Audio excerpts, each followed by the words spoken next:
sur le sapin de Born-Muller, la tendance est, comment dire, elle est homogène sur l'ensemble de nos dispositifs. Donc, pour nous, c'est un point d'appui. On va pouvoir s'appuyer sur cette expérience pour faire des choix techniques, notamment en termes de dispositifs et de choix d'essence, pour la suite de nos opérations de reconstitution. Voilà, comment un petit peu inscrire notre partenariat avec les Sœurs Optimistes dans un cadre plus général de stratégie forestière de reconstitution des surfaces qui ont été donc scolitées. Voilà ce que je peux vous dire à ce stade. Merci beaucoup, Super.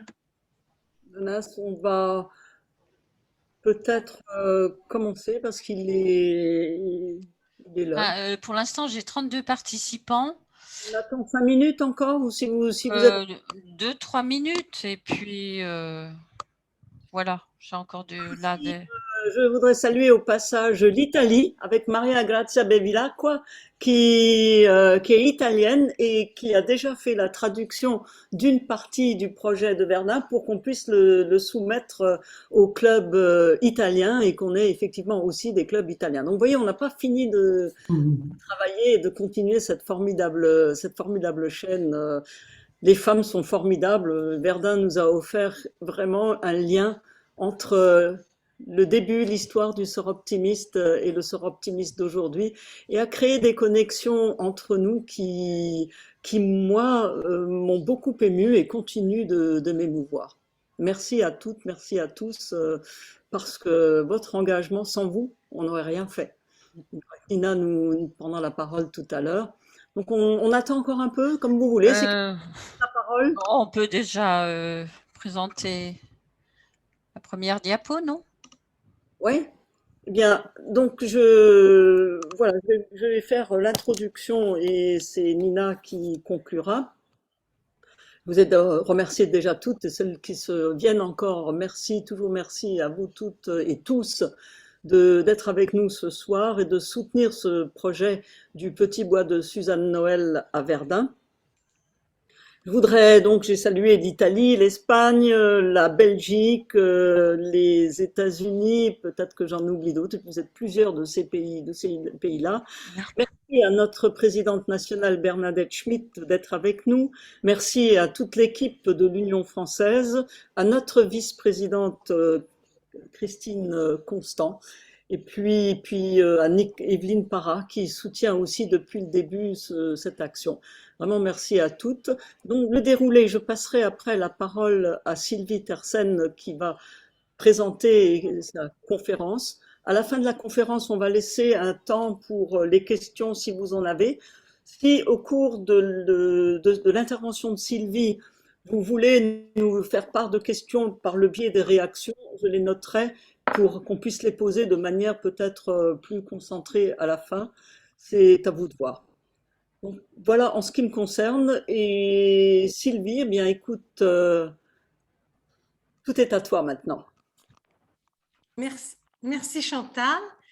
Merci à vous toutes à vous tous, puisque François est là. Merci François d'être là ce soir. Donc la communication que je vais faire, en fin de compte, est un peu modifiée par rapport à celle de Verdun, parce qu'elle se situe aujourd'hui, jour des Journées internationales du patrimoine, qu'on va dire matrimoine, puisqu'on va rendre hommage à des femmes. Et demain, c'est la Journée internationale de la paix. Donc, en fin de compte, c'est un très beau symbole entre Journée du patrimoine et Journée internationale de la paix. Alors, avant de commencer et de présenter ces femmes sœurs optimistes qui ont œuvré pendant la guerre 14-18 et leur action, en fin de compte, a été déterminante dans le fonctionnement du premier club parisien, je souhaite commencer par une présentation de la situation des femmes en 1914. Donc, en 1914, la France compte 41 600 000 habitants et 37% des femmes travaillent. Les femmes qui travaillent sont essentiellement des femmes qui travaillent dans les champs et dans les ateliers. Elles accompagnent généralement leur mari. Et il y a quelques femmes qui commencent à travailler, qui émergent, qui sortent de la bourgeoisie, voire de l'aristocratie, et elles sont infirmières, avocates ou enseignantes. Le code civil enfin, le code civil de Napoléon fait toujours foi, et une femme mariée est encore une mineure juridique qui est soumise à l'autorité de son mari. Donc, il n'est pas étonnant quand vous regarderez, si vous faites, pour celles qui ont des clubs qui sont très anciens, de voir que certaines membres étaient des demoiselles et souhaitaient qu'il y ait mademoiselle devant leur nom, parce que le fait d'être une demoiselle, on n'était pas soumis à l'autorité du mari et elle se sentait beaucoup plus indépendante et beaucoup plus libre. Et même pour certains métiers, il fallait être célibataire. On ne pouvait pas être enseignante et mariée. Donc, à la fin du 19e et avec la Troisième République, la donne change un peu concernant les mouvements, on va dire, féministes. C'est au début le combat d'une petite poignée de femmes, et progressivement, sur le modèle des suffragettes anglaises, des associations se montent et recrutent des milliers d'adhérentes qui font émerger des femmes dont les noms ne nous sont pas inconnus, qui sont par exemple Hubertine Auclair, pour ne citer qu'elle, et qui animera le journal La Citoyenne. Alors, la question est maintenant la question essentielle. Avant 14-18, on peut peut-être mettre l'autre diapositive, s'il te plaît, Geneviève. La première question est le droit de vote. C'est vraiment le combat de l'ensemble des femmes, et il y a deux associations qui se créent. Il y a l'association des femmes républicaines et laïques, qui est le CNFF, donc certaines d'entre vous sont encore membres, et le CNFF, en fin de compte, en 1914, a déjà 12 000 membres dans 75 départements français. Et il vise à améliorer la situation des femmes dans la famille, dans la société, et considérant que le travail est nécessaire. Et il y a, ça peut paraître plus étonnant, une autre association qui regroupe des femmes catholiques. Alors, on ne pense pas que les femmes catholiques ont milité pour le droit de vote, mais pour elles, c'est essentiel parce qu'elles se disent porteuses de valeurs spécifiques qui sont bonnes pour la société et susceptibles de moraliser la vie politique. Il faut se rappeler qu'on est aussi en pleine période de la séparation de l'Église et de l'État. Donc, à la veille de la Révolution, de la guerre 14-18, excusez-moi, on a deux groupes importants de femmes. D'un côté, des femmes qui considèrent qu'elles sont égaux aux hommes et qu'elles ont les mêmes droits, et de l'autre côté, des femmes qui souhaitent être complémentaires des hommes. Mais les deux associations souhaitent avoir le droit de vote. Alors, la photo que vous avez à l'écran, en fin de compte, est une manifestation qui est organisée quelques jours avant la guerre, qui est une manifestation du 5 juillet 1914, qui est organisée par la syndicaliste Louise Somono, que vous voyez au centre, et qui a regroupé plus de 5000 personnes. Alors, et le but de cette manifestation, c'était le droit de vote des femmes en France, puisqu'il y avait eu un refus des députés en février 1914. Il faut savoir que, parallèlement, en Allemagne, il y a la même problématique qui est développée, et que le 8 mars 1914, donc 4-5 mois avant la guerre, elle crée ce qu'on a appelé le Frauentag, le jour des femmes, et elle demande le droit de vote.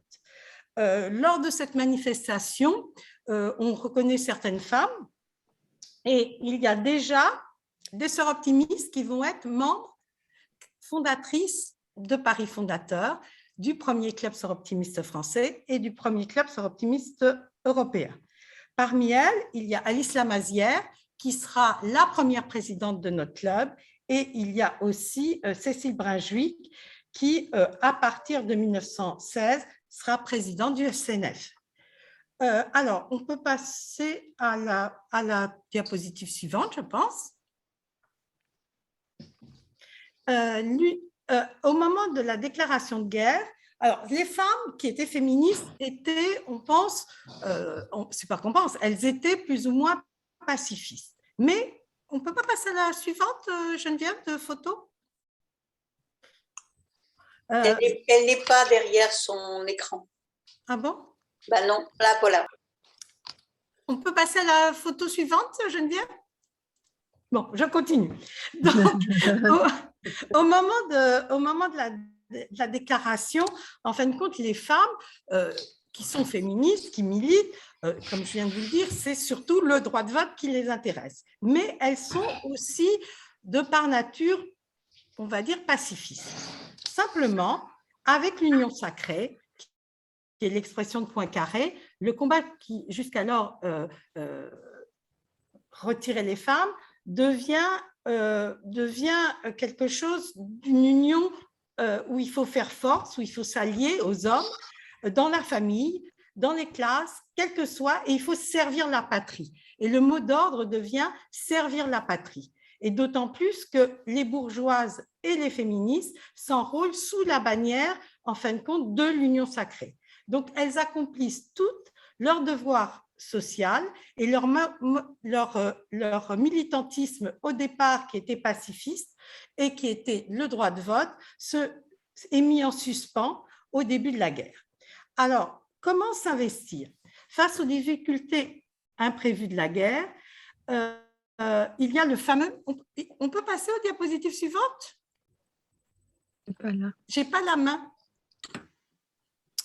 Bon, je continue quand même? Oui. Donc, face aux difficultés de la guerre, il va y avoir un communiqué, le fameux communiqué du 29 août 1914, signé par Viviani, où il va demander à toutes les femmes françaises qui travaillent, qui sont femmes de paysans en fin de compte, de cultiver la terre pour que les récoltes puissent être faites fin août ou début septembre, puisque en 14, quand la guerre commence, on pense qu'elle sera assez courte, donc les hommes sont partis certes au front, mais on pense qu'à l'hiver, ils seront rentrés. Donc il y a cette... Alors, là, c'était un document qui était distribué juste avant la guerre, ce que nulle femme ne doit ignorer, qui résumait les droits des femmes. Et quand je vous disais que en France, une des demandes était vraiment le droit de vote, et vous avez la liste des pays où les femmes avaient déjà obtenu le droit de vote, où certaines pouvaient être éligibles. Donc, on voit vraiment que la préoccupation était le droit de vote. Donc, je repars sur Viviani. Donc, on pense, Viviani exhorte en fin de compte les femmes à prendre les haches, pas les haches, les charrues, etc., et à récolter et à ensemencer les champs. Donc, toutes les bonnes volontés. On peut passer à la suivante? Voilà. Donc là, vous avez le texte de Viviani où il est dit « Debout donc femmes françaises, jeunes enfants, fils et filles de la patrie, remplacés sur le champ du travail, ceux qui sont sur le champ de bataille. » Donc vraiment, la première mission des femmes en 14, c'est de nourrir, en fin de compte, nourrir la patrie. Et vous voyez là des femmes qui ne sont pas forcément des paysannes, avec leur chapeau, etc., qui probablement dans une banlieue d'une grande ville sont en train de labourer les champs pour pouvoir alimenter la population. Donc, au nom de l'Union sacrée, les membres du CNFF et les membres de l'UFCF vont répondre à la demande, et elles vont toutes se lancer dans une action. On peut mettre la photo suivante? Voilà. Et donc là, vous avez un document, donc une carte postale où on demande aux femmes d'aller travailler pour la France, et à côté, un document qui est assez étonnant, qui était distribué aux femmes, où on mettait son nom, son prénom, ses qualités, et puis on vous demandait vos disponibilités horaires. On vous demandait si vous préfériez aller dans l'agriculture, dans l'enseignement, être assistante publique ou travailler dans l'administration.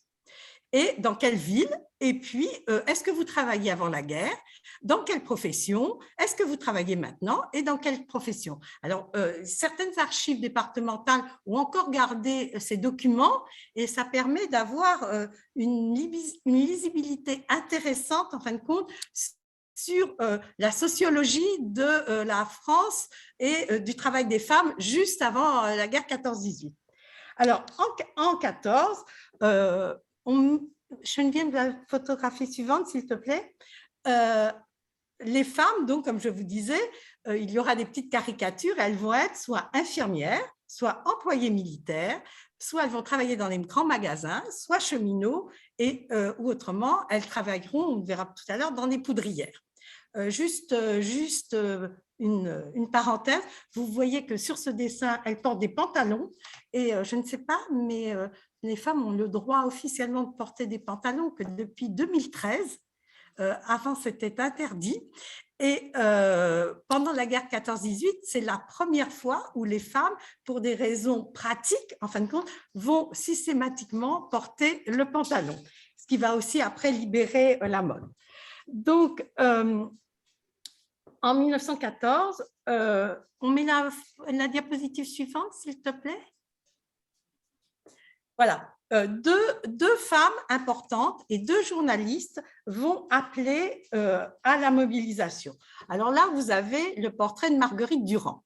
Marguerite Durand, que tout le monde connaît grâce au nom de la bibliothèque qui a été ouverte dans le 13e arrondissement et qui est une bibliothèque sur l'histoire des femmes.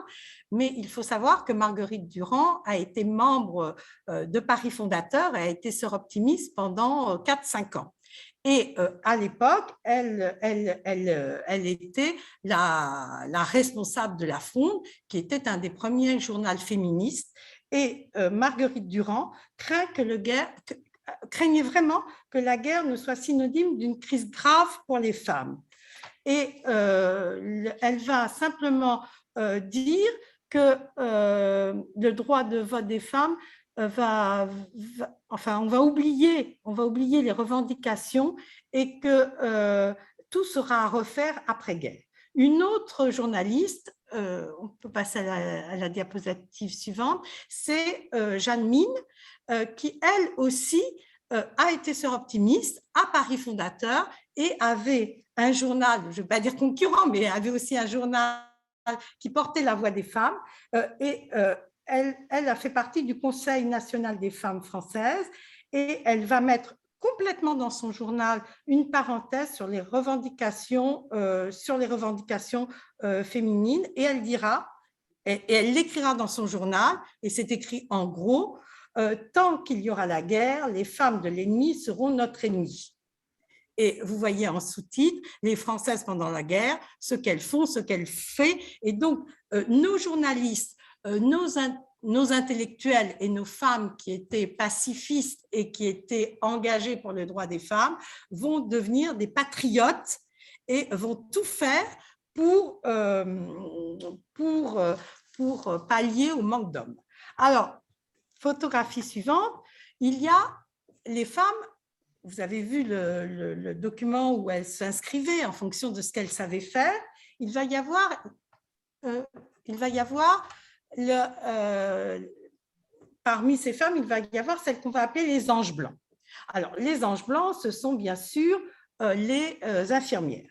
Alors, en tant que sœur optimiste, je ne veux absolument pas diminuer le rôle important qu'a eu Suzanne Noël aux côtés des Gueules cassées, mais il y a eu plein d'autres sœurs optimistes qui se sont engagées et qui ont participé à la réparation des Gueules cassées ou qui ont accompagné des blessés de guerre.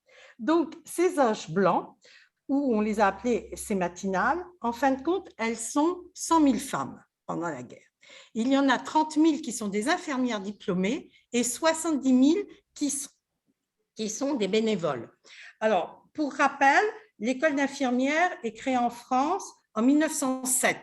Donc en 14, il y a 7 promotions d'infirmières. Et cette promotion d'infirmières, ça fait 30 000 infirmières.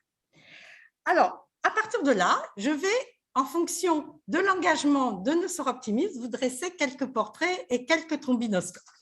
La première, photo suivante, ce sera Louise Wess. Alors, Louise Wess, on la connaît toutes comme doyenne des députées européennes à Strasbourg, mais enfin, elle a été sœur optimiste à Paris Fondateur et Louise Wess qui ensuite sera une grande pacifiste et va vraiment avoir des paroles fortes pour la paix, va en 14, elle est très jeune puisqu'elle a 21 ans, et en juin 14, elle réussit à l'agrégation de philosophie. Elle doit faire sa rentrée en septembre 14 au lycée de Châtellerault. Elle démissionne aussitôt parce que, bon, Châtellerault, ce n'est pas une ville qui l'emballe. J'espère que personne d'entre vous n'est originaire de Châtellerault. Et elle va écrire « La France occupée, Jean Tremblay. Vivre, oui, mais pas en ilote. Un flot de passion m'envahit pour le pays attaqué, meurtri, violé, se communiquer, un coup de foudre, le premier de ma jeune vie. J'avais pris feu. Moi aussi, j'aimais la France et je voulais la servir. Servir, oui, mais sous quelle forme? Ces interrogations se dissipèrent subitement lorsque débarquèrent sur les quais de la gare de Saint-Brieuc les premiers convois de réfugiés. Aider les réfugiés me semblait impératif, mais comment? Sans mandat, sans locaux, sans crédit, sans expérience. Alors, si j'ai pris le cas de Louise Weiss, c'est que son cas n'est pas exceptionnel pour les jeunes femmes appartenant à la bourgeoisie ou à l'aristocratie et ayant un milieu, on va dire, intellectuel élevé. Ce qu'elles vont faire, elles vont ouvrir leur maison, leur château ou des églises au sein des villes où elles travaillent, et elles vont ouvrir puisqu'elles vont ouvrir des lieux pour les réfugiés et pour les plus démunis. Donc, c'est elles qui constituent, en fin de compte, les premiers comités d'assistance aux réfugiés, et elles vont penser, fédérer les bonnes volontés, donner du réconfort à tous ceux qui n'ont plus rien. Elles vont essayer, pendant la guerre, d'être présentes. Alors, parmi les anges blancs, il y a aussi des femmes qui, elles, ont une formation, mais toutes n'ont pas une formation. Et il y a une autre femme, photographie suivante, qui, elle, nous parle encore. Voilà, donc là oui, j'ai oublié de vous dire ça. Elles vont monter des espaces pour les réfugiés, et elles vont aussi faire des quêtes pour les vêtements du prisonnier de guerre. Et Louise Weiss va s'occuper, en fin de compte, de cette association qui permettra de récolter des vêtements pour les vieillards, pour les gens en grande difficulté. Ça sera un peu les premiers Restos du Cœur ou Emmaüs, où on distribuera des vêtements. Alors, une autre femme qui pour nous parle beaucoup, photographie suivante, c'est Yvonne Ripa de Rovedero. Alors, Yvonne Ripa de Rovedero est, en fin de compte, membre fondatrice de Paris Fondateur, et surtout, c'est elle qui va créer l'Union française. C'est la première présidente de l'Union française. Quand, dans le club, en fin de compte, Suzanne Noël et elle vont se partager les tâches. Suzanne Noël va développer le sort optimiste en Europe, et Yvonne Ripa de Rovedero va le développer en France. Donc, Yvonne parle encore à certaines anciennes. Enfin, j'ai rencontré certaines anciennes sœurs optimistes qui m'ont encore parlé d'Yvonne Ripa de Rovedero. Donc là, vous avez son portrait. Elle était artiste peintre. Donc, je vous ai mis un de ses dessins où on voit son autoportrait. Mais surtout, sur la droite, il y a son dossier de Légion d'honneur. Et elle a été décorée à la fois pour sa peinture, pour ce qu'elle a fait pour la reconnaissance des femmes artistes, mais aussi parce que pendant la guerre, elle était marseillaise d'origine, elle retourne dans le sud et elle s'installe, je vous ai mis l'hôtel dans lequel elle va, qui est l'hôtel du Paradis, qui devient un hôpital militaire, et elle va être infirmière. Pendant cette période-là, elle va même attraper une maladie et elle s'occupera, elle, des malades qui sont ramenés de Salonique. Donc, vous voyez que toutes ces femmes, en fin de compte, s'engagent. Photographie suivante, s'il te plaît. Voilà. Alors là, c'est une, on va dire, c'est une autre sœur optimiste, membre fondatrice, moins connue, qui est Marguerite Grange. Alors, Marguerite Grange, en fin de compte, elle était infirmière diplômée. Donc, on n'est plus dans le cadre de Louise Hess et d'Yvonne Ripa de Rovedero, on est vraiment dans le cadre d'une infirmière diplômée. Elle était née à Issoire. Alors, si je dis qu'elle était née à Issoire, c'est parce que quand je vois toutes ces femmes, je me dis actuellement, des communes cherchent des noms de rues, on essaye de mettre à l'honneur des femmes, et je pense qu'il y a tout un travail qu'on doit faire tout ensemble au sein des clubs, c'est de retrouver ces femmes, et je pense que ça serait très bien si le club d'Issoire proposait une rue Marguerite Grange. Alors, pour Marguerite Grange, en fin de compte, elle avait fait ses études d'infirmière et elle était sage-femme. Et elle avait eu la chance, en fin de compte, de rencontrer un député parisien. Et un peu comme Suzanne Noël, elle a parcouru la France et elle allait accoucher, en fin de compte, elle allait accoucher des femmes bourgeoises, aristocrates, etc. Donc, elle avait un réseau important. En 14, donc, elle a quand même déjà 42 ans et bien évidemment, elle s'engage, elle porte la blouse blanche et elle va sur le front. En 17, elle reçoit déjà une médaille d'honneur qui récompense ses belles actions. Et puis, par la suite, en 18, elle rejoint une nouvelle affectation puisqu'elle devient surintendante générale des hôpitaux militaires à Besançon. À partir de 17, elle peut circuler librement d'hôpitaux en hôpitaux. Et ce qui est très important et ce qui montre l'engagement de ces femmes, c'est qu'à l'armistice signé, alors que c'est la démobilisation, elle va continuer et elle va s'occuper des retours des premiers blessés de guerre qu'il faut organiser. Et surtout, elle va être mutée dès 1919 dans la Somme et elle va s'occuper des résidents et des familles de cheminots. Donc, elle va animer, et il faut voir que toutes ces femmes, après la guerre, en fin de compte, vont avoir des actions sociales. Elle va animer le secours d'urgence des régions dévastées. Autre photographie, il y a ce qu'on a appelé les munitionnettes. Alors, c'est celles qui vont s'occuper des munitions. Alors, au départ, les femmes ne sont absolument pas employées dans les usines d'armement avant 1915. C'est un monde qui leur est, il y a encore quelques hommes, mais fin 1915, il commence à manquer des hommes et il faut des armements. Donc, les femmes sont embauchées.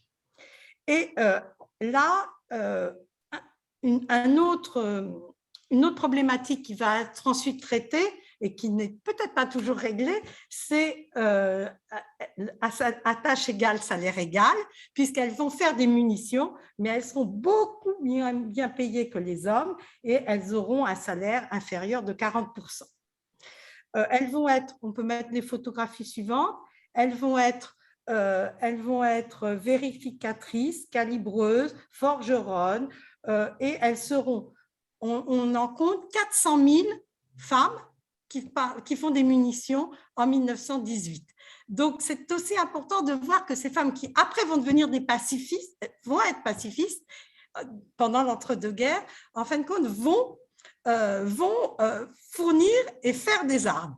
Et à côté, vous avez une autre photographie qui moi, me plaît beaucoup. Dans ces centres de munitions, il va y avoir des crèches qui vont être ouvertes pour que les femmes qui travaillent, on puisse garder leurs enfants.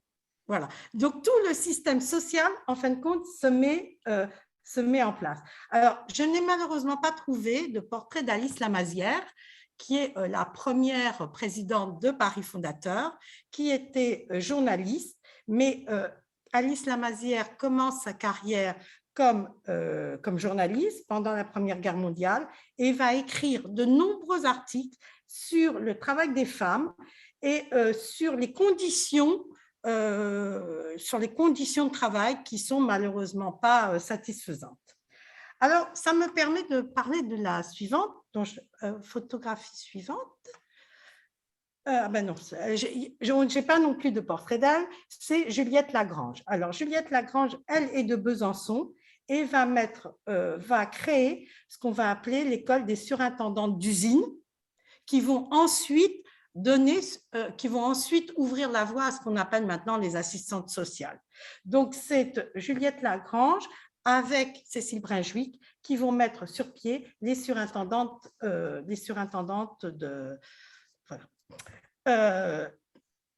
Alors, la photo qui est là, c'est Jeanne Bassot. Alors, Jeanne Bassot, c'est, on va dire, notre sœur Paris fondateur, qui a eu le même profil que Camille Claudel. Elle a été internée chez les fous à la demande de ses parents parce que, un peu avant la guerre, elle crée la première maison sociale en 1909. Donc, c'est une résidence qu'elle ouvre pour les gens défavorisés de la région de Levallois-Perret. Et pendant la guerre, elle va se rapprocher, en fin de compte, de la Croix-Rouge américaine. Alors, si je vous dis ça, c'est que c'est important, puisque le Sœurs optimistes va se créer avec les Américaines et qu'on va se rendre compte que beaucoup de nos Sœurs optimistes, pendant la guerre 14-18, créent des liens avec les États-Unis. Donc, Jeanne Bassot va se rapprocher de la Croix-Rouge américaine, va lever des fonds et elle va rencontrer la mission Rockefeller, elle va rencontrer le comité américain pour les régions dévastées et surtout, elle va rencontrer l'American Women's Hospital et elle va créer des liens avec eux et tout de suite après la guerre, elle va partir aux États-Unis pour voir comment ça fonctionne aux États-Unis. Et à partir de là, elle essaiera de mettre en place les mêmes dispositions qu'aux États-Unis. Il faut savoir que Jeanne Bassot a été présidente de Paris fondateur dans les années 20. Alors, une autre femme, bon, la suivante, qui, elle, est Marthe Levasseur. Bon, je passerai vite, mais c'est pour vous montrer que toutes ces femmes ont eu quand même des actions importantes, qui, elle, va ouvrir une maison pour tous, et c'est cette femme qui est à l'origine du scoutisme en France, du scoutisme féminin, et elle sera elle-même sœur optimiste à Paris fondateur. Je vais un petit peu vite. La suivante, voilà. Alors la suivante, elle, c'est Suzanne Greenberg. Alors, c'est une impression de l'époque, il y a une faute d'orthographe, c'est Greenberg. Suzanne Greenberg, en fin de compte, a été la première vice-présidente de notre club à Paris, donc en 1924. C'est une avocate et elle a énormément lutté contre l'alcoolisme. L'alcoolisme, à l'époque, était lié aux violences faites aux femmes, donc vous voyez que les problématiques sont les mêmes. Et surtout, si je vous ai mis à côté une photographie avec une femme qui dépose un bouquet de fleurs sur une tombe avec des enfants, elle va participer et elle va écrire les premiers textes et elle va défendre les orphelins et les veuves de guerre. Et donc, elle va faire en sorte que les femmes puissent obtenir des pensions pour survivre. Donc, je passe un peu vite. Et donc, Suzanne Greenberg, voilà, ça c'est par exemple… Non, tu peux mettre… ce sont des quêtes qui sont organisées à Paris pendant la guerre 14-18 pour les orphelins. Alors, on a parlé des anges blancs. À côté, il y a ce qu'on appelle les marraines de guerre. Alors, les marraines de guerre, c'était en fin de compte une réponse pour répondre à la détresse des soldats. Et les femmes de bonne société, au départ, qui étaient lettrées, qui savaient écrire, envoyaient des cartes postales. La suivante, s'il te plaît. Voilà. Donc, on avait un brevet de marraine de guerre où on sous-signait avoir eu pour marraine de guerre telle ou telle personne. Et parmi nos sœurs optimistes et parmi les membres fondatrices, il y a eu quelques marraines de guerre illustres. La photographie suivante. Voilà. Alors, nous avons là Anna de Noailles. Anna de Noailles, la poétesse, qui a écrit de nombreux romans. Et Anna de Noailles, en fin de compte, reçoit à l'époque, devient marraine de guerre. Et là, vous la voyez dans une tranchée à Verdun. Donc, elle a même été sur le terrain rendre visite aux poilus. Et elle sera la première femme à être commandeur de la Légion d'honneur. Elle va écrire de très jolis, enfin pas de très jolis, mais elle va écrire des poèmes poignants sur Verdun. Et elle va avoir une correspondance avec un soldat qui s'appelle Maurice Bougnol, qui n'a que 27 ans et qui venait de sortir de l'école normale. Alors bon, comme le temps nous manque, je ne vous dirai pas ces correspondances, mais c'est vraiment très, très, très fort. Une autre marraine de guerre qui est Thégarde Chambon. Alors, Thégarde de Chambon est une sœur optimiste, Paris fondateur, et pour celles qui feuillettent les premiers journaux, il y a une femme qui signe sous le nom d'Aragonès et qui a écrit des romans et des poèmes sous le nom d'Aragonès. En fin de compte, c'est Marguerite Thégarde Chambon. Et Marguerite Thégarde Chambon n'était autre que la cousine germaine de Thégarde de Chardin. Et donc, là, le livre qui est à côté est la correspondance de Marguerite à son cousin Pierre Thégarde de Chardin, le grand philosophe, et un échange sur la guerre, ensuite, elle a écrit sur la genèse de la pensée de Thégarde de Chardin. Donc, c'est par la guerre qu'elle commence à écrire. Alors, aux diapositives suivantes, parce qu'il faut que j'aille vite, il faut maintenir des liens. Il y a la guerre, il faut se nourrir, mais il faut aussi donner un peu de joie de vivre à ces militaires. Alors, les femmes, chez les Sœurs Optimistes, il y avait de nombreux artistes au début. Photographie suivante. Voilà, nous avons là les Sœurs Boulanger. Alors, les Sœurs Boulanger, malheureusement, Lily va disparaître de maladie, mais Nadia Boulanger, qui est un professeur émérite de conservatoire, qui a formé les plus grands chefs d'orchestre à l'époque, jusqu'à sa mort, décide en 1915, et c'est là où c'est important, grâce au comité franco-américain. Donc, il faut bien que vous voyez que les Américains sont omniprésents. Photographie suivante. Elles vont mettre sur pied une gazette des classes de composition. Et donc, tous les jeunes musiciens qui sont sur le front vont avoir un journal qu'elles vont renéotyper et qu'elles enverront aux uns et aux autres, et ils vont raconter comment ça se passe, et elles soutiendront et elles diffuseront l'ensemble des concerts qui peuvent avoir lieu et comment la musique, en fin de compte, peut les aider à se structurer. Autre artiste de Paris fondateur, photographie suivante, c'est Jeanne Roncé. Alors, Jeanne Roncé, c'est un peu Isola Duncan. Bon, elle était elle aussi normalienne, et petit à petit, elle est devenue danseuse, et elle a exercé, elle a surtout présenté des danses exotiques. Vous verrez, il y a le document qui est mis à côté, elle organise une conférence sur la situation à Verdun. Donc, c'est vous dire que ces femmes qui sont à Paris, qui continuent à essayer de donner un peu de joie de vivre, organisent dans leur salon des causeries sur Verdun. Photographie suivante. Jeanne Bathory, que vous voyez avec le chien à ses pieds, elle est assez extraordinaire, c'est un pseudonyme.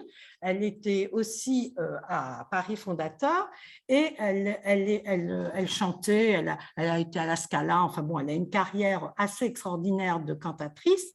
Mais en 1917, alors que le directeur du théâtre du Vieux-Colombier, qui à l'époque est quand même le théâtre parisien, part, c'est elle qui en prend la direction. Donc, vous voyez que même des directions de théâtre sont tenues par des femmes. Et vous avez sur le document qui est là le nom de Jeanne Bathory, qui assure la programmation pendant 2 années. Autre photo, quand la guerre est terminée, nos sœurs optimistes ou futures sœurs optimistes vont aussi le célébrer. Donc, le célébrer comment ? En fonction de ce qu'elles savent faire.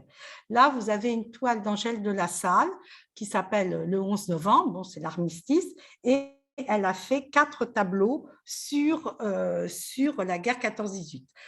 Juste une parenthèse, je sais que je n'ai pas beaucoup de temps, mais Angèle de La Salle sera la première à rentrer à la Société internationale de peinture et de sculpture, qui était une association qui était réservée aux hommes. Et comme elle avait fait un tableau qui s'appelait La Forge et qu'elle a peint des tableaux d'ouvriers et qu'elle signait A de La Salle, en fin de compte, on avait cru que c'était un homme, que c'était André de La Salle. Donc, on l'a fait rentrer. Et quand on a vu une femme arriver, ils ont été très étonnés. Dernière personne qui, pour moi, j'ai un coup de cœur et je vous conseille d'aller sur YouTube voir des films. C'est cette femme qui a une cigarette à la bouche et qui tient un masque en plâtre. Vous voyez derrière des photographies, vous voyez des tas de masques. C'est Jeanne Pouplet. Alors, Jeanne Pouplet est une sculptrice. Elle a travaillé dans l'atelier de Rodin. Elle a travaillé avec Bourdelle. Elle a eu une carrière assez fulgurante. Elle a fait surtout de la sculpture animalière et dès 1917, elle travaille pour la Croix-Rouge américaine et elle fait des masques pour les gueules cassées. Et donc, tous les masques, avant que ce soit de la chirurgie esthétique, sont en partie faits par Jeanne Pouplet. Donc, on peut se demander les liens qu'il y avait entre Jeanne Pouplet et Suzanne Noël. Autre personne, la suivante, c'est Geneviève Tabouin. Alors, Geneviève Tabouin, Geneviève Tabouin, en fin de compte, a eu des émissions radiographiques, elle était journaliste, et en fin de compte, elle a participé à la rédaction du traité de Versailles. Elle était dans l'ombre, puisqu'elle était la nièce de Cambon qui a eu en 17 la charge de négocier le traité de Versailles. Et elle l'a accompagnée dans les négociations. Donc, vous voyez bien que toutes ces femmes ont eu un rôle particulièrement important. Donc, aujourd'hui, pour conclure, après ce trombinoscope, alors là, des photos de l'amitié franco-américaine, parce qu'on voit que ces femmes étaient vraiment toutes liées avec les États-Unis et que notre mouvement, en fin de compte, est parti des États-Unis. Et quand on regarde la liste des 93 femmes qui ont fondé Paris fondateur, elles étaient toutes anglophiles, anglophobes, et elles connaissaient les États-Unis. Il y avait vraiment des liens qui s'étaient créés pendant la guerre 14-18. Alors, vous voyez qu'on n'a pas d'exemple de noms à donner à nos rues. Bon, je ne vous ai pas décliné leur lieu de naissance aux unes et aux autres, mais si ça vous intéresse, je vous le dirai. Alors, ces femmes, juste pour conclure, après la guerre 14-18, elles sont… Tout a changé. Elles ont travaillé, elles ont pris des responsabilités, elles ont tenu la maison, elles ont eu accès à des professions qualifiées, elles ont été journalistes, avocates, elles ont été très solidaires les unes avec les autres. Et puis, il y a quelque chose dont on ne parle pas beaucoup. Il y a eu énormément, et c'est la première fois où on en parle dans l'histoire, des viols de guerre. Et donc, il y a eu beaucoup de naissances d'enfants issus de viols.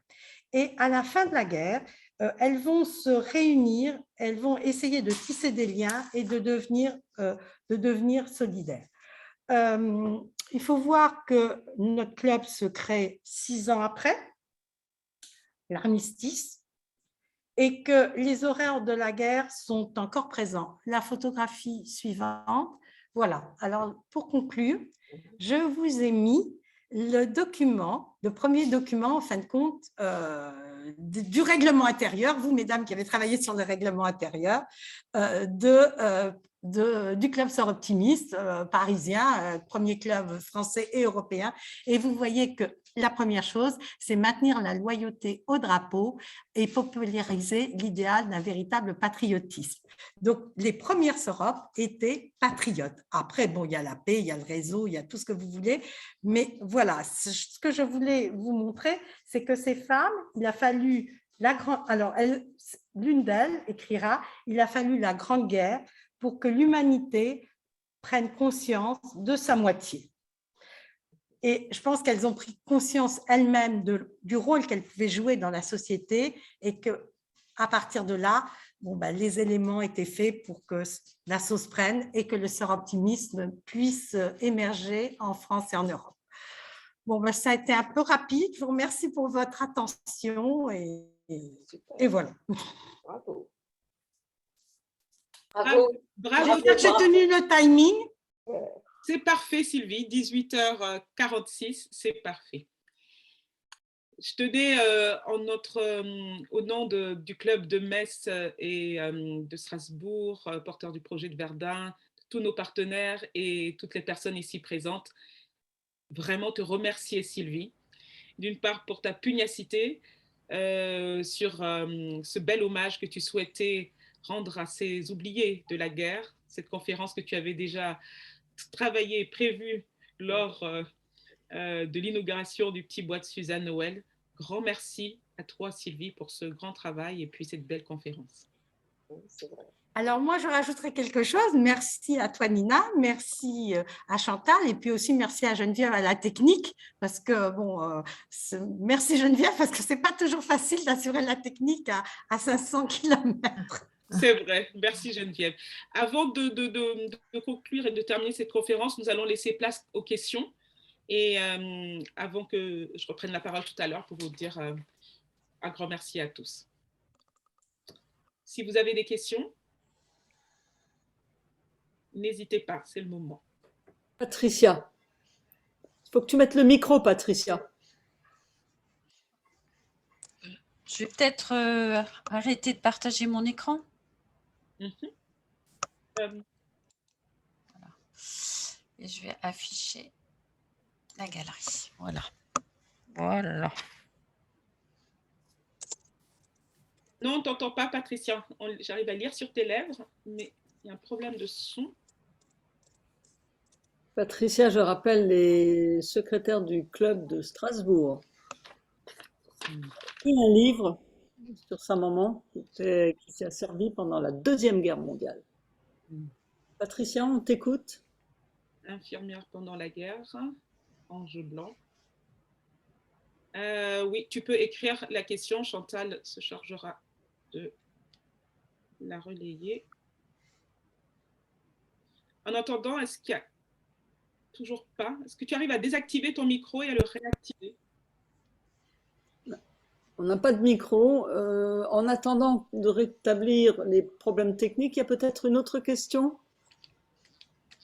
J'ai vu que on a vu que la Belgique, finalement, et les États-Unis étaient très impliqués aussi avec nos échanges.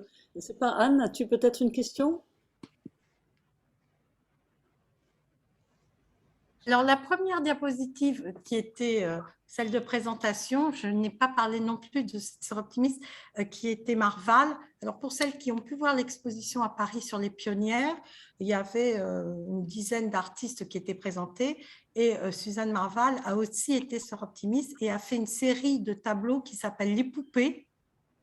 Et il y avait ce tableau avec une Alsacienne qui regarde un blessé. Alors, il faut savoir aussi que, par exemple, tout à l'heure, quand je vous parlais de Jeanne Pouplet qui a réparé les gueules cassées, avant de se lancer dans la réparation, enfin de fabriquer ces masques, elle a aussi, elle, fabriqué des poupées pour les orphelins qui étaient distribués pour qu'ils aient des cadeaux à Noël. Donc, elles se sont vraiment toutes engagées dès la guerre 14-18. Anne avait la main levée tout à l'heure pour une question. Anne, Anne, peut-être la parole? Oui, vraiment bravo Sylvie, c'était vraiment très très intéressant. J'aimerais savoir, est-ce que Suzanne Noël est venue aux États-Unis pour rencontrer les fondatrices du club de Auckland? Alors, Suzanne Noël est arrivée… Non, Suzanne Noël les a rencontrées, mais les a rencontrées une fois que le club a été créé. Elle n'a pas été aux États-Unis avant. La personne qui est partie aux États-Unis et qui a connu Moreau et qui est vraiment à l'origine du club, c'est Alice Lamazière, qui est notre première présidente. Il y a un mystère, Alice Lamazière est première présidente du Club Paris Fondateur, avec 2 vice-présidentes qui sont Suzanne Noël et Suzanne Greenberg, l'avocate dont j'ai parlé. En 1926, il y a Assemblée générale et il faut réélire la nouvelle présidente. Et le bureau se réunit.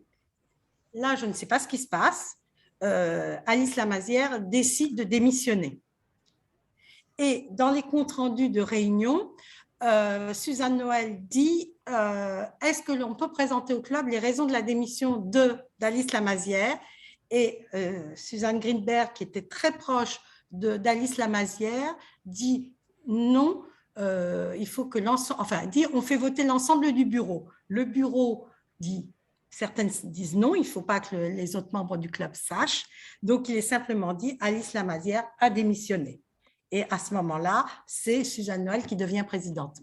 Mais bon, je pense que c'est pour des raisons.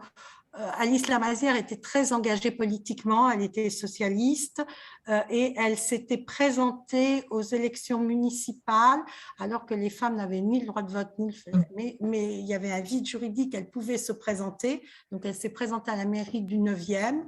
Je pense qu'elle était peut-être pas assez apolitique à l'époque et que peut-être son engagement a dérangé certaines sœurs optimistes. Mais bon, ça c'est vraiment une supposition de ma part. Merci pour cette question et ce retour à Sylvie. Alors, j'ai vu la question qui était posée, pourquoi le titre Les oubliés Exactement. De la Grande Guerre. Alors, les oubliés, parce que je pense que qui parlerait d'Angèle de La Salle, qui parlerait de Jeanne Pouplet, qui parlerait d'autres dont j'ai évoqué le nom pour parler de la Grande Guerre, Jeanne Roncé ou Jeanne Bathory, on les a oubliées alors qu'elles ont eu des actions importantes et qu'elles ont fait tourner la France. Donc oui, certes, Suzanne Noël, on la connaît, Cécile Brinjouic, on la connaît, Louise Weiss, on la connaît, mais il y en a tellement d'autres qu'on a oubliées et dont nous-mêmes nous ne connaissons pas leur histoire. Voilà pourquoi ça s'appelait oublié. D'où viennent les photographies d'archives? Les photographies d'archives, elles viennent soit Christine d'archives que j'ai consultées à la bibliothèque Marguerite Durand, pour certaines, d'autres à la BNF, et puis beaucoup viennent aussi de Gallica, et puis de la Bibliothèque historique de Paris. Bon, et certaines photos font partie du fonds iconographique qu'on est en train de mettre en place pour préparer notre centenaire en 2024. Pour celles qui ne lisent pas les questions dans la discussion, c'était une question de Christine Constant, notre vice-présidente Nord-Est. Merci. Pour préparer tout ça. Oui, presque. Chantal a une question, écrit une question. Combien d'heures de travail pour préparer tout cela? Mais j'en sais rien, Chantal. En fin de compte, c'est au fil des découvertes, ça me donne des idées. Je ne sais pas, moi, aucune idée. Beaucoup. Quand on aime, on ne compte pas. On sent que c'est une passion de la conservatrice que tu es, Sylvie. Beaucoup. Et d'autres questions, peut-être? Non? Bien, on est pratiquement dans le temps. Je vais peut-être demander à Bernadette Schmitt si elle veut nous donner un mot de conclusion. Chantal, je vois qu'il y a François qui est en train d'écrire peut-être une question. Je me trompe? Non, moi c'est bien. Tu veux parler? Non, on t'entend pas. Non, alors bon, merci Sylvie, c'était vraiment passionnant. Alors, j'étais en train de me dire, cette conférence, elle a été enregistrée? Oui. Hein? Oui, oui. Donc, on peut la mettre sur le site, oui. Sur le site internet. Hein? Oui. Bon. Moi, j'ai vu que Dominique Leclerc assistait également, donc parce que faut pas que ça reste juste les personnes qui ont assisté. Ouais. Bon. Alors, moi, j'ai eu des soucis parce que il y avait des personnes qui n'arrivaient pas à se brancher. Alors, j'ai envoyé des mails. Voilà, c'est tout. Donc, la prochaine fois, il faudra bien dissocier la personne qui passe les diapos et la personne qui gère les inscriptions. Voilà. Mais tu as été parfaite. Super. Ah non, il y a eu un couac. Voilà. Non, mais vous avez davantage d'inscriptions. Bravo. Et alors, il y a eu des personnes qui sont inscrites là, comme ça. Et donc, maintenant, on est à 715 €. Voilà. Bien. Voilà. Et quel est le coût d'un arbre? Tu peux nous rappeler, Chantal? 10 €. Donc, nous sommes 71 arbres et demi. Ah non, non, alors non, 725, il y en a eu encore, 725. 72 arbres et demi. Voilà.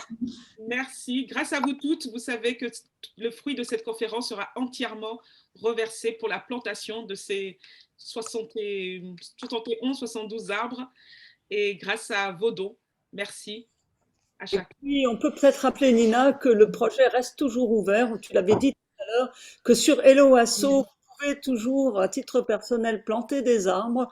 Ce matin, j'ai perdu une amie que j'ai enterrée ce matin. Sa fille me disait qu'elle avait un grand rapport avec les arbres. Elle va planter des arbres pour sa maman. Et moi, je vais planter un arbre pour mon amie en souvenir de... Encore une inscription. Donc, on peut planter pour beaucoup de choses. Voilà. Le 1000 sapins, ou n'hésitez pas à aller sur nos Facebook, nos sites pour pouvoir rejoindre le lien et contribuer à Hello Asso. Parlez-en autour de vous du projet de Verda. Il nous reste encore 3000 arbres à planter. Merci Paris Fondateur à nouveau pour cette belle conférence. Christine Constant pour un dernier petit mot. Je ne sais pas, Christine. Je voulais juste dire que François vient d'intervenir. Oui, j'ai vu. Dans le chat. Ah, Non, il a juste dit qu'on pouvait trouver un portrait d'Alice Lamazière peut-être à la Bibliothèque historique de Paris. Non, c'est certain qu'il faut que je fouille pour aller chercher un portrait d'Alice Lamazière. Autant ces textes sont faciles à trouver, autant ça tombe aussi. Mais voilà, mais on va finir par trouver une photo d'elle, ça c'est sûr. Pour notre centenaire, on aura son portrait, puis François va m'accompagner. C'est la parole à Christine. Oui. Non, je voulais simplement remercier Sylvie pour cette passionnante conférence autour des femmes et de l'environnement. Je voudrais également remercier les relations interclubs qui se créent entre la région Nord-Est et Paris Fondateur, qu'il est utile de faire des liens entre les clubs, et je rejoins les propos de notre présidente nationale, donc Bernadette Schmitt, lors de son début de mandat, qui a insisté sur le fait de faire des liens interclubs. Et là, aujourd'hui, au cours de cette conférence, je constate qu'il y a même des clubs étrangers qui se sont joints à nous. Et merci à elles, merci de leur participation. Merci aussi à notre amie américaine qui est quand même la représentante du premier club Sœurs Optimistes, puisque l'origine est à Auckland. Voilà. Donc, je trouve que merci à vous toutes. Voilà, que de symboles ce soir, avec en plus l'environnement. Merci à l'ONF. Voilà. Vraiment, on est fiers, on peut être fiers d'être Sœurs Optimistes et fiers de porter de belles valeurs et fiers de faire participer d'autres personnes, d'autres partenaires dans la danse. Et quelle belle intelligence collective, et je m'arrêterai là. Voilà. Et Christine. Je vais passer peut-être le mot de la fin, si vous permettez, parce elle nous a fait l'amitié d'être avec nous, à Evelyne Parra. Et après, bien, je crois qu'on arrêtera notre... François, je te laisserai la parole une autre fois, à moins que tu veuilles dire quelque chose. Non? Alors, Evelyne. Evelyne, et rappelons la présence, merci encore pour club belge et espagnol également. Mais je crois que tout a été dit, je n'ajouterai rien de plus. Les amis Sœurs Optimistes de Belgique, d'Italie, d'Amérique, et beaucoup de membres Sœurs Optimistes des autres clubs étaient présents. Je voudrais surtout remercier Sylvie, qui a fait une très belle conférence. personne n'en doutait, mais je sais le travail que ça t'a demandé et l'émotion aussi. Tu y as mis tout ton cœur et vraiment, nous te disons toutes merci pour ce beau cadeau. Merci à toi. Merci à toutes. Merci. On va rendre l'antenne. 9h01. Voilà, tu as été parfaite, Sylvie, et pas impressionnée par... Non, j'avais plein d'autres choses à vous dire parce que j'aurais voulu vous dire d'où elles venaient, toutes ces sœurs, parce qu'il y en a de Strasbourg, il y en a qui sont originaires de Belfort, il y en a qui sont originaires d'Issoire, donc pourquoi pas une rue Grange à Issoire. Donc voilà, mais tout ça, j'ai pas eu le temps de vous le dire parce qu'il fallait être dans le temps. Il ne faut pas tout dire parce que sinon on n'a plus d'idées pour les sœurs optimistes pour l'avenir. Nina, je te laisse vraiment faire la fin et moi je vous embrasse déjà et je vous aime. Pareil, je vous embrasse et nous vous aimons. Merci pour votre présence. Belle continuation et bonne journée d'après-demain. Au revoir. Ah oui, les bulles avec Chantal. Levez vos verres pour ceux qui ont des tasses.